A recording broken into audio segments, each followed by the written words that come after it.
Emoji comment, picture comment, এই দুইটা জিনিস যারা কমেন্ট করেন দেখা গেল লেখেন না, ইমোজি বা পিকচার কমেন্টটা করতেছেন। এই পিকচার এবং ইমোজি কমেন্ট এটা কি ক্ষতিকর সেটা যদি জানেন তাহলে কখনোই আপনিও করবেন না, এই ভুলটা কেউ কখনো করবেন না। এটার জন্য কিন্তু স্প্যাম হয়ে যাবে আপনার।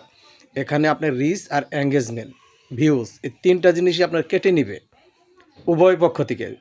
যারা এই কাজগুলো করবেন ভাই করবেন না, কেননা যে আপনার একটা কমেন্টে যদি আমার ভালো না হয়, আমার যদি ক্ষতি হয়, ওই কমেন্ট আপনি করবেন না। এটা কিন্তু বারবার আমরা বলছি এবং অনেক সেলিব্রিটিরাই বড় বড় কন্টেন্ট ক্রিয়েটর, এবং এটা কিন্তু গাইডলাইনের মধ্যে আছে।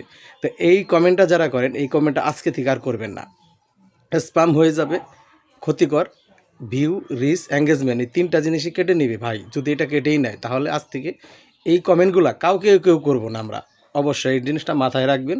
এই কমেন্ট করে অন্যের ক্ষতি করা এটা ভাই খুবই খারাপ জিনিস। তো যারা এতদিন করছেন বা করতেছেন তো আর করবেন না আশা করি। তো ভিডিওটা কেমন লাগলো, পরবর্তী ভিডিওতে কী নিয়ে আসবো অবশ্যই কমেন্টে লিখবেন। আর সতর্ক থাকবেন সবসময়, গাইডলাইন মেনে কাজ করার।